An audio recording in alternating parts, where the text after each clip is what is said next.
ఆకాశంలో అప్పుడప్పుడు కొన్ని అద్భుతాలు జరుగుతూ ఉంటాయి కదా. వాటిలో కొన్ని మన ప్రాచీన నమ్మకాలను, ఆధునిక సైన్స్ను ఒకే చోట నిలబెడతాయి.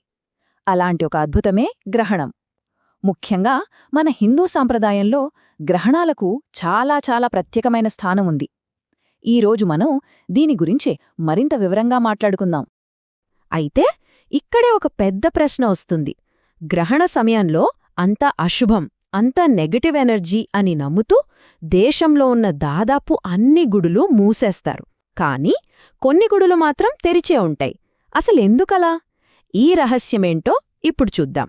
ఈ ప్రశ్నకు సమాధానం తెలియాలంటే ముందుగా మనం గ్రహణాలు వెనుకున్న రెండు ముఖ్యమైన కోణాలను అర్థం చేసుకోవాలి. ఒకటి, మన పురాణాలేం చెప్తున్నాయి అనేది. రెండోది, అసలు సైన్స్ ప్రకారం ఏం జరుగుతుంది అనేది. గ్రహణాలను మనం రెండు రకాలుగా చూడొచ్చన్నమాట. ఒకటి తరతరాలుగా మనం వింటున్న పురాణ కథ, ఇంకొకటి ఖగోళశాస్త్రం చెప్పే వాస్తవం. సరే, ముందుగా మన పురాణాలు ఏం చెప్తున్నాయో చూద్దాం. అసలు కథ ఇక్కడ మొదలవుతుందన్నమాట. దేవతలు, రాక్షసులు కలిసి అమృతం కోసం క్షీరసాగరాన్ని మధించారు కదా. అప్పుడు విష్ణువు మోహిని అవతారంలో వచ్చి దేవతలకు మాత్రమే అమృతాన్ని పంచుతూ ఉంటాడు. ఇది గమనించిన రాహుకేతువులు సైలెంట్గా దేవతల రూపంలో వాళ్ల మధ్యలోకే కూర్చుంటారు. కాని ఈ మోసాన్ని సూర్యుడు, చంద్రుడు పసిగట్టేస్తారు. వెంటనే వెళ్లి విష్ణుకి చెప్పేస్తారు. దీంతో శ్రీమహావిష్ణువు తన సుదర్శన చక్రంతో వారి తలలను నరికేస్తాడు. కాని అప్పటికీ వాళ్లు అమృతం తాగడం వల్ల వాళ్ల తలలకు అమరత్వం సిద్ధిస్తుంది. తమ గుట్టురెట్టు చేసిన సూర్యచంద్రుల మీద రాహుకేతువులకి అంతులేని కోపం, పగ వచ్చేస్తాయి. ఆ పగతోనే రాహువు సూర్యుణ్ణి మింగేస్తాడు. అప్పుడు సూర్యగ్రహణం వస్తుంది. అలాగే కేతువు చంద్రుణ్ణి మింగేస్తాడు. అప్పుడు చంద్రగ్రహణం వస్తుందని మన పురాణాలు చెప్తున్నాయి. సరే, ఇది పురాణం చెప్పే కథ. మరి సైన్స్ ఏం చెప్తుంది? చాలా సింపుల్. సూర్యుడికి, భూమికి మధ్య చంద్రుడు వచ్చినప్పుడు సూర్యగ్రహణం ఏర్పడుతుంది. ఇది కేవలం 7-8 నిమిషాలు మాత్రమే ఉంటుంది. అదే సూర్యుడికి, చంద్రుడికి మధ్య భూమి వచ్చినప్పుడు చంద్రగ్రహణం వస్తుంది. ఇది కొన్ని గంటలపాటు కూడా ఉండొచ్చు. ముఖ్యంగా సూర్యగ్రహణాన్ని డైరెక్ట్గా అస్సలు చూడకూడదు, చాలా ప్రమాదం. కాని చంద్రగ్రహణాన్ని మనం సేఫ్గా చూడొచ్చు. గ్రహణాల గురించి మాట్లాడినప్పుడు మనం ఖచ్చితంగా తెలుసుకోవాల్సిన ఇంకో విషయం సూతకకాలం. గ్రహణ సమయంలో కొన్ని నియమాలను పాటిస్తారు కదా, ఆ సమయాన్నే సూతకకాలం అని అంటారు. సూతకకాలమంటే ఏంటంటే, గ్రహణానికి కొన్ని గంటల ముందే మొదలై గ్రహణం అయిపోయిన తరువాత కూడా కొంతసేపు ఉండే సమయం. ఈ టైంలో వాతావరణంలో నెగటివ్ ఎనర్జీ చాలా ఎక్కువగా ఉంటుందని, అందుకే చాలా జాగ్రత్తలు తీసుకోవాలని శాస్త్రాలు చెప్తున్నాయి. మరి ఈ సూతకకాలంలో ఏం చెయ్యాలి, ఏం చెయ్యకూడదు అనే దానిపై కొన్ని ఖచ్చితమైన నియమాలున్నాయి.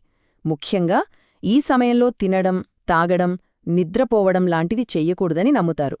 వీలైనంతవరకు ఇంట్లోనే ఉండి దేవుడి నామాన్ని స్మరించుకోవాలని సూచిస్తారు. ఇంకో నమ్మకమేంటంటే, వండిన ఆహారం మీద తులసి ఆకులను ఉంచితే గ్రహణ ప్రభావం దానిమీద పడకుండా ఉంటుందట. సాధారణంగానే ఇన్ని నియమాలున్నాయంటే ఇక గర్భిణీల విషయంలో వీటిని ఇంకాస్త కఠినంగా పాటిస్తారు. ఎందుకంటే పుట్టబోయే బిడ్డమీద గ్రహణ ప్రభావం అస్సలు పడకూడదనేది దీని వెనకున్న ముఖ్య ఉద్దేశ్యం. గర్భిణీలు గ్రహణ సమయంలో చాలా జాగ్రత్తగా ఉండాలని చెప్తారు. అస్సలు బయటికి రాకూడదు, కత్తి, సూదిలాంటి పదునైన వస్తువులు వాడకూడదు, మెటల్ వస్తువులు కూడా ధరించకూడదట. ప్రశాంతంగా ఒకచోట కూర్చుని దైవనామ స్మరణ చేయమని సూచిస్తారు. అయితే ఒక విషయం గుర్తుంచుకోవాలి, ఈ నమ్మకాలకు ఎలాంటి శాస్త్రీయ ఆధారాలు లేవని కూడా చాలామంది చెప్తూ ఉంటారు. సరే, ఇన్ని విషయాలు తెలుసుకున్నాం కదా. ఇప్పుడు మళ్ళీ మనం మొదట వేసుకున్న ప్రశ్న దగ్గరకొద్దాం. దేశంలో అన్ని గుడులు మూసేస్తే కొన్ని మాత్రం ఎందుకు తెరిచే ఉంటాయి? ఆ ఎక్సెప్షన్స్ వెనుక ఉన్న సీక్రెట్ ఏంటో ఇప్పుడు చూద్దాం. అసలు సాధారణంగా ఏం జరుగుతుందంటే, గ్రహణ సమయంలో వచ్చే నెగటివ్ ఎనర్జీ గుడిలో ఉండే పాజిటివ్ ఎనర్జీని, అంటే దైవశక్తిని దెబ్బతీయకూడదు అని ఆలయాల్ని మూసేస్తారన్నమాట. ఇది ఆ దైవశక్తిని కాపాడే ఒక ప్రక్రియగా భావిస్తారు. మరింత పెద్ద నియమానికి దేశంలోనే అతిపెద్ద ఫేమస్ మినహాయింపు ఏదైనా ఉందంటే అది ఆంధ్రప్రదేశ్లోని శ్రీకాళహస్తి. దేశమంతా గుడులు మూతపడితే ఇక్కడ మాత్రం గ్రహణ సమయంలో స్పెషల్ పూజలు జరుగుతాయి. అసలు ఎందుకు? దీని వెనుక కొన్ని చాలా ఆసక్తికరమైన కారణాలున్నాయి. మొదటిది, ఇక్కడి శివలింగం నవగ్రహ కవచంతో ఉంటుందట. అంటే 9 గ్రహాలు ఆయన్ని కాపాడుతూ ఉంటాయి. అంతేకాదు, రాహు కేతువులు కూడా ఇక్కడ శివుడి భక్తులుగా ఉంటారని, కాబట్టి వారు ఈ క్షేత్రానికి ఎలాంటి హాని చేయలేరని ఒక బలమైన నమ్మకం. అందుకే గ్రహణ సమయంలో ఇక్కడ ప్రత్యేకంగా దోష నివారణ పూజలు చేస్తారు. అయితే ఈ మినహాయింపు కేవలం శ్రీకాళహస్తికి మాత్రమే కాదు. దేశంలో మరికొంది ఆలయాలు కూడా గ్రహణ సమయంలో తెరిచే ఉంటాయి. ఉదాహరణకి కర్నూలులోని సంగమేశ్వర ఆలయం, కేరళలోని శ్రీకృష్ణ ఆలయం, ఉజ్జయినిలోని మహాకాళేశ్వర ఆలయం, గయాలోని విష్ణుపాదాలయం. ఇలాంటి క్షేత్రాల్లో కూడా గ్రహణ సమయంలో పూజలు కొనసాగుతాయి. సరే, గ్రహణం ముగిసిపోయింది. అంతటితో అయిపోయినట్టేనా? కాదు. ఆ తర్వాత కూడా కొన్ని పనులు చెయ్యాల్సి ఉంటుంది. ఆ గ్రహణ ప్రభావం నుంచి పూర్తిగా బయటపడటానికి, శుద్ధి చేసుకోవటానికి కొన్ని ప్రత్యేక కర్మకాండలున్నాయి. అవేంటో ఇప్పుడు చూద్దాం. గ్రహణం వీడిన వెంటనే చెయ్యాల్సిన మొట్టమొదటి పని తలస్నానం చేయటం. ఆ తర్వాత ఇల్లంతా, ముఖ్యంగా పూజగదిని శుభ్రం చేసి, దేవుడికి పూజ చేసి నైవేద్యం పెట్టాలి. అన్నింటికన్నా ముఖ్యమైనది దానం. శక్తి కొద్దీ దానం చేయడం వల్ల గ్రహణ దోషాలు ఏవైనా ఉంటే పోతాయని గట్టిగా నమ్ముతారు.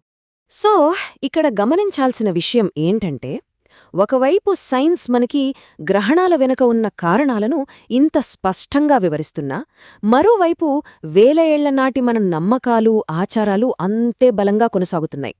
శాస్త్రం, సంప్రదాయం రెండూ ఎలా కలిసి ప్రయాణిస్తున్నాయో చెప్పడానికి ఇది ఒక పర్ఫెక్ట్ ఉదాహరణ కదా.